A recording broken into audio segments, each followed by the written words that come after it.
Nick Tuckert here with the Historical Fencing Guild.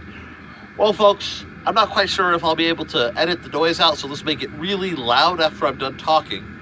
But I got a couple private messages about this being the trainer I designed to test the quality of just using a cutting board, large insect, and just cutting that out. The problem is, if I do one trainer isn't enough, and I have a whole big cutting board. So I'm going to cut out some more and give you guys an idea about how easy it is to do it this way. That way, if this works after practice, I can post this video, I can post me using it at practice somewhat, maybe, depends on who turns out, and we can go down the road from there. Anyway, even if this plastic isn't sufficient, the basic means aren't that different when you're working with plastic. Now, putting that over there so I don't mess it up. I have the board, it's already here. Whew. Some of you have seen it. My designs are already clamped out. Right now, my chickens are in my workshop, so my workshop area is kind of spoken for. But, let's see, should be able to see everything I'm doing. I'm just gonna rough cut out some stuff, show you how easy it is. Now, when you're working with plastics of any kind, this is especially for you Plastidip guys, because I've done some of that and I might do a video on that. Rudimentary protection is really important. You're going to want at least one of these guys. Some people call them respirators, some people call them masks. When I think of respirators, I think the big, honking, nice breathers. I can't afford one of those. So, I have this. Now, you can hear me okay through it, and I'm sorry about the noise of the furnace, so I hope the audio is working all right. But,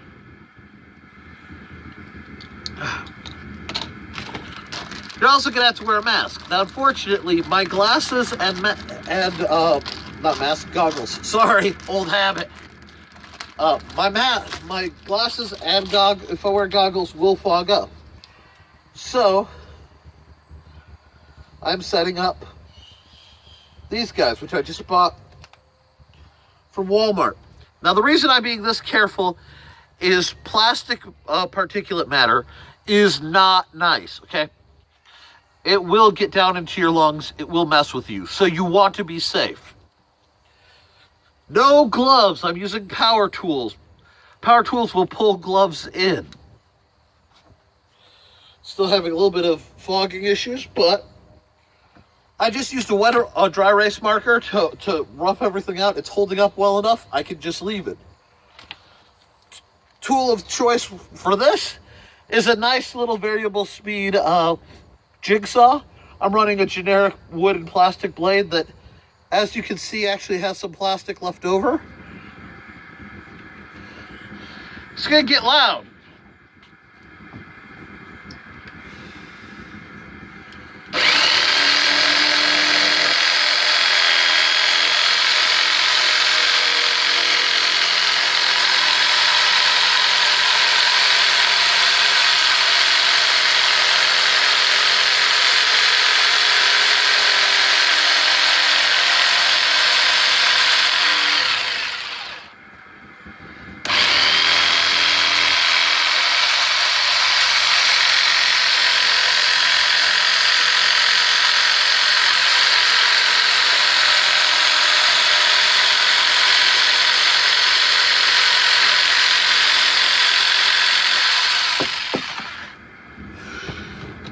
Thrilling, huh?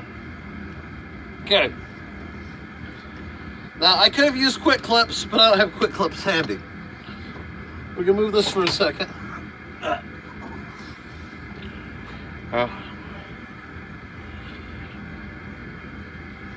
Now, I'm going to take, after I finish this out, I'm gonna take a razor knife, I'm gonna cut the rest of this out. Now, this may seem like an odd design both to start with for this video and in general for a swordmaster to use. But I realized something. Finding a good trainer for a kitchen knife is really hard to find. And if you think about it, when you think about improvised armament, what people are going to grab 9 times out of 10, they're not going to have access to fancy swords and stuff. They're going to have access to kitchen knives. So being me, I wanted to make a kitchen knife trainer just to see how it worked. I think I'm going to do a whole line of these based on the knives I have. Ironically, out of cutting board, if this works again and holds up, so that I can practice training with the knives I'm more likely to have, because I'm more likely to go for whatever knife is closest of size. I'll usually be wearing my neck knife. I'm not right now because I don't want hanging jewelry when I'm using power tools. Okay? But all I'm doing right now, I'm going to clip this down and cut the other long cut, do the short roundings, and then put it aside, because I'm going to cut all the nastiness out for practice, and then I can do a video on how to clean it up or whatever. But it's really simple. You just use a razor knife and maybe a heat gun if you really want to make things pretty. Going back at it.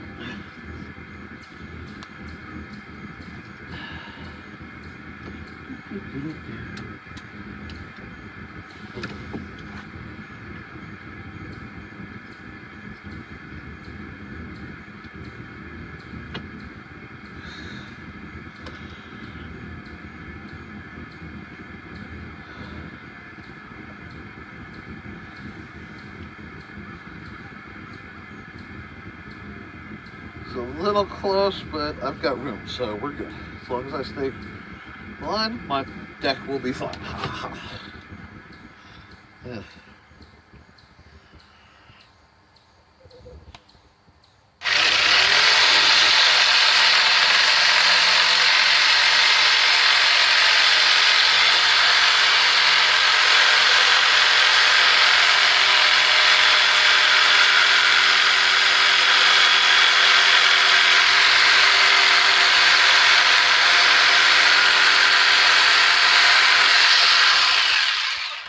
Slid a little bit because of my material, but that's okay. The nice thing is this isn't a very serious project. I don't have to be super precise, and I could tinker with it later. But let's get as many of these cuts done as I can. That's way too far. The plastic has enough flex that once it gets kind of at extension, it tends to want to bounce a bit. And I just, because I got a little nervous, slipped, which is what happens when you're working on a project.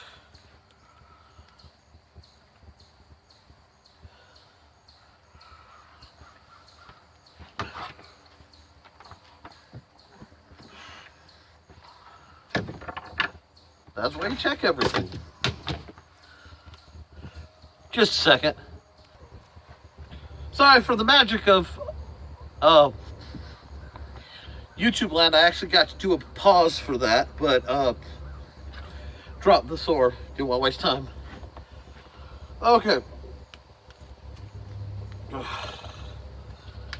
I am a hot guy, at least when it comes to fogging up my mask.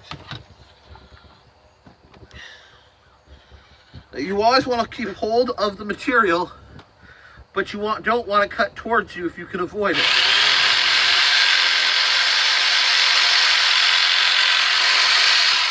Nice. Nice, nice, nice. Now comes the hard part. I have to try to get that little thin cut that I goofed up.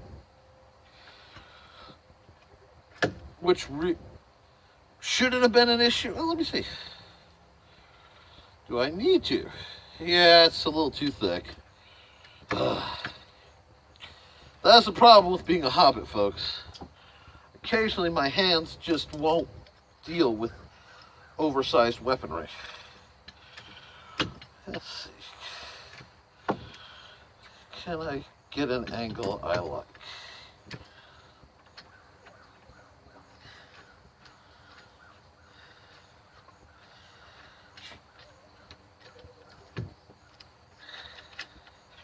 Now, normally you wouldn't have this part up, but I like to see kind of where I'm going with things. If I do this right, it'll give me a slight swoop where the blade extends a little bit, which will catch on the back of the hand, make it a little more comfortable. And if I don't do it right, well, then I've goofed up a piece of, kitchen cooktop yeah, so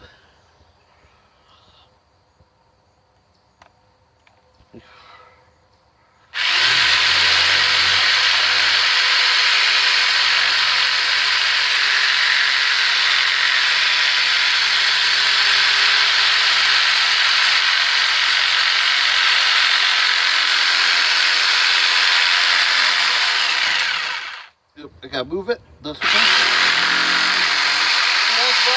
There we go.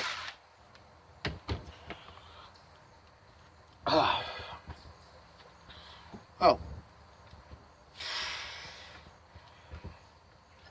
That came out. Actually, get this off. Not too bad. I'm gonna hit it with a file and I'm gonna shape it, but I like this cut. This actually feels more like a couple of my kitchen knives. Oh, sorry.